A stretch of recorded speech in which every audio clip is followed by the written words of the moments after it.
Hola,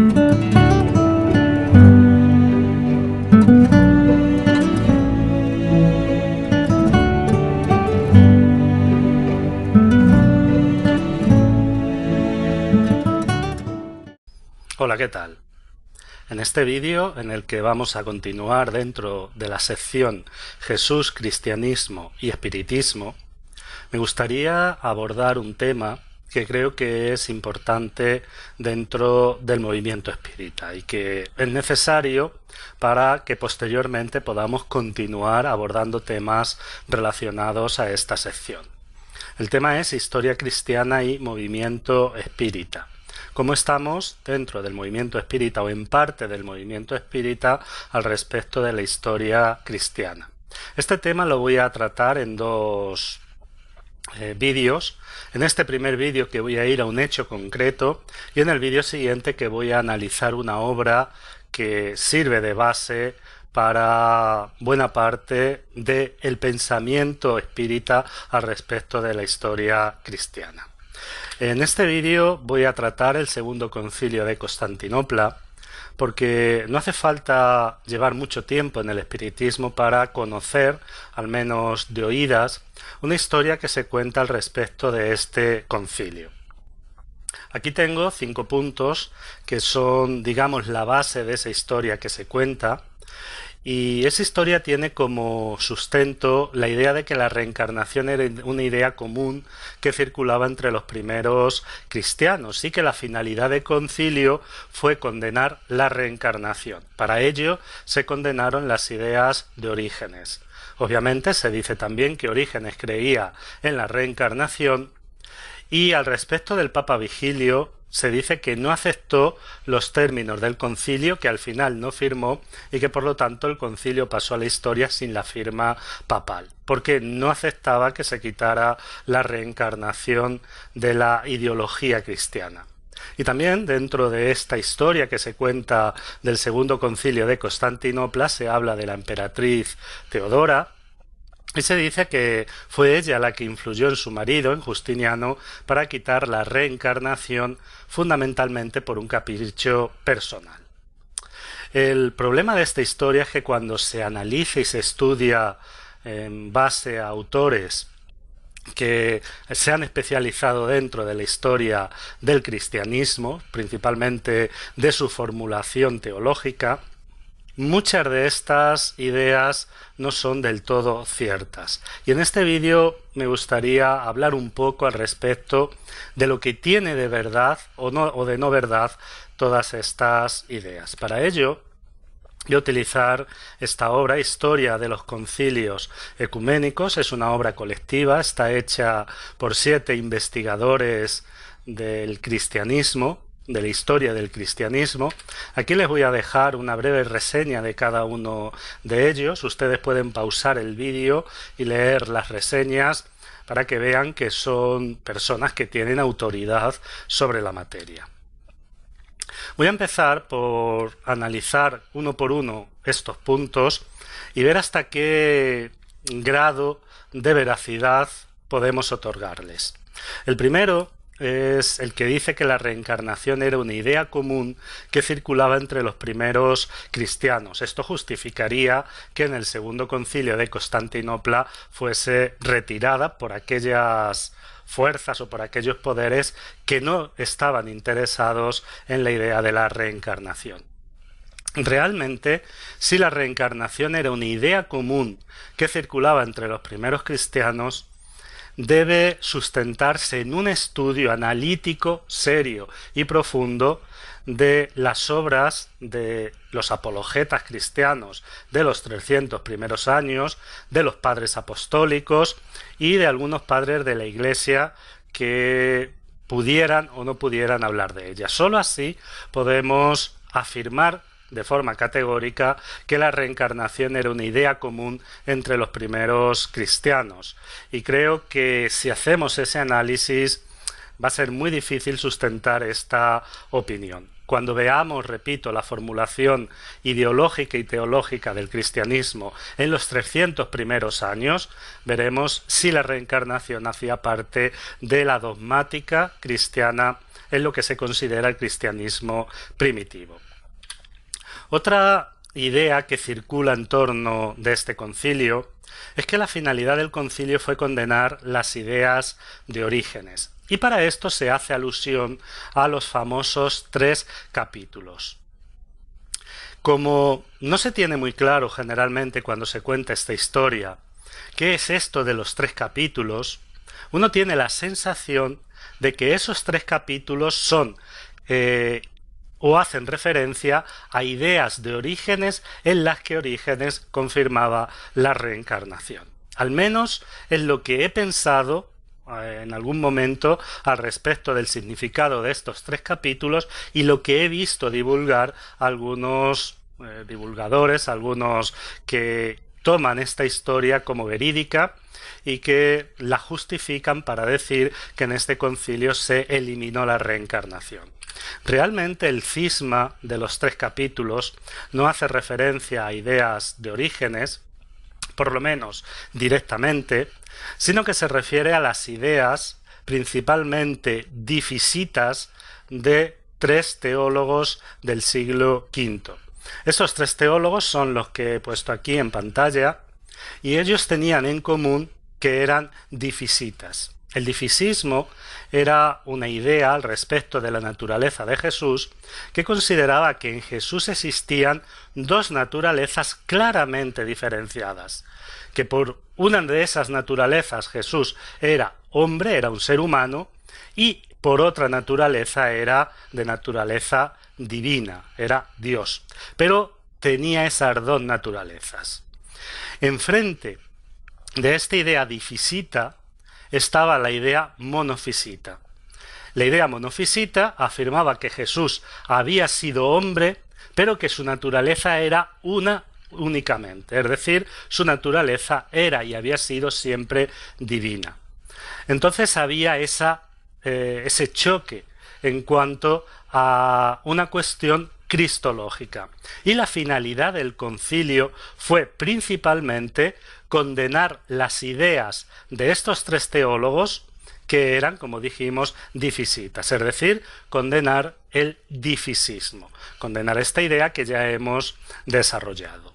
Entonces, no tiene nada que ver en principio con las ideas de Orígenes, y que la finalidad del concilio fuese principalmente condenar las ideas de Orígenes.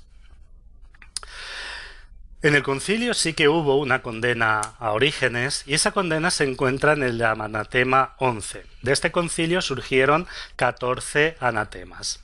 El anatema 11 dice lo siguiente: si alguno no anatematiza a Arrio, Eunomio, Macedonio, Nestorio Apolinar, Eutiques y Orígenes, así como sus libros heréticos y también todos los demás herejes que ya han sido condenados y anatematizados por la católica y apostólica Iglesia Santa y los santos 4 sínodos que ya se han celebrado, y también a todos aquellos que han pensado, piensan ahora en la misma forma que los herejes antes mencionados, y que persistan en su horror hasta la muerte, sea anatema. Esta es la única referencia que hay en los 14 anatemas a Orígenes, y no hay ninguna referencia directa a la reencarnación. ¿Por qué se dice que en el concilio se condenó la reencarnación? Porque se afirma que Orígenes era reencarnacionista, y esta también es una afirmación quizás precipitada. Sobre si Orígenes habló o no habló, confirmó o no confirmó la reencarnación, actualmente los medios especializados están todavía discutiendo este problema. Porque en Orígenes encontramos una idea que podría ser reencarnacionista en relación a la preexistencia de las almas, y Orígenes declara de alguna forma que las almas son preexistentes y no contempla la existencia de un infierno eterno para aquellos que son condenados, pero a la vez en otras partes de la obra de Orígenes, Orígenes habla claramente al respecto de la resurrección, y dice textualmente que se resucita una vez y no se vuelve a morir. Es decir, que esto estaría de acuerdo con la idea clásica de la resurrección. A su vez, Orígenes es muy enfático a la hora de condenar las ideas pitagóricas, sobre todo las ideas que están relacionadas con la transmigración de las almas. Por lo tanto, un estudio comparativo de todo el trabajo de Orígenes, de toda la obra de Orígenes, crea serias dudas al respecto de que Orígenes fuese reencarnacionista. La opinión especializada en Orígenes, aunque contempla la posibilidad de que quizás habló al respecto de la reencarnación, tiende a pensar que en Orígenes no hubo una afirmación clara y precisa reencarnacionista. Por lo tanto, es también una idea que no está del todo correcta cuando se cuenta esta historia del Segundo Concilio de Constantinopla. También se dice que el Papa Vigilio no aceptó el concilio. El día 11 de abril del año 548, el Papa Vigilio hizo un comunicado en el que condenaba los 3 capítulos. Esto no gustó mucho a los obispos de Occidente, que criticaron duramente al Papa. Como fue duramente criticado, el Papa Vigilio procuró retirar esa condena a los 3 capítulos. Y esto sucede 5 años antes del concilio. Es verdad que cuando se celebra el concilio el Papa no asiste, más por cuestiones de política religiosa que por otras razones, pero una vez que el concilio termina, el Papa, que no estaba, es cierto, de acuerdo con los términos del concilio, termina por firmar el día 23 de febrero del año 554. Por lo tanto, no es cierto que este concilio pasara a la historia sin la firma papal. Y por último, el tema de la emperatriz Teodora. Se dice que la emperatriz Teodora no quería reencarnar como una esclava y que por lo tanto influyó en Justiniano para quitar la reencarnación.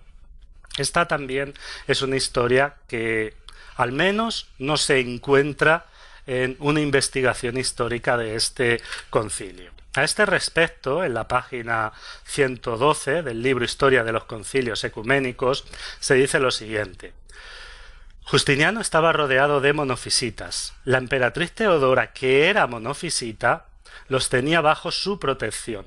Con su ayuda, Severo de Antioquía, jefe del monofisismo, fue llamado a Constantinopla.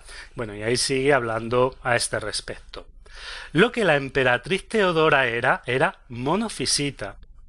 Y ella quería que el concilio se celebrara no para quitar la reencarnación, sino para condenar el difisismo, es decir, para condenar los 3 capítulos. Por lo tanto, principalmente en este tema, la historia se ha transformado mucho para que se adapte a que el concilio de Constantinopla quitó la reencarnación cuando, aunque es cierto que se condenaron las ideas de Orígenes, y es posible, y de esto no hay confirmación, que pudiera haber una condena, si no directa, sí implícita al respecto de la reencarnación, no hay datos que demuestren que esta historia que se cuenta sea tal y como se cuenta y que sea absolutamente verídica. Y aquí me gustaría, ya para terminar este vídeo, hacer una reflexión que es la finalidad para la cual he grabado este vídeo. ¿Realmente necesitamos en el espiritismo acudir a estas narraciones que tienen muchísimos problemas históricos, que en muchos aspectos no son ciertas, para justificar la reencarnación? ¿Realmente esto beneficia al espiritismo? Personalmente creo que le perjudica. Si hay elementos históricos para justificar que la reencarnación estaba entre la dogmática cristiana primitiva, vamos a usar esos elementos históricos, vamos a recurrir a ellos, pero siempre y cuando sean ciertos. Porque recurrir a elementos históricos que son dudosos o que directamente no son ciertos, poco favor hace al espiritismo. El espiritismo tiene que sustentarse en base a la realidad. Dentro del espiritismo hay infinidad de elementos que confirman claramente la reencarnación. Si se analiza filosóficamente desde un ámbito de la racional, la reencarnación está completamente justificada. Además, hay investigaciones científicas que demuestran la reencarnación, y en vídeos siguientes iremos viendo poco a poco estos temas.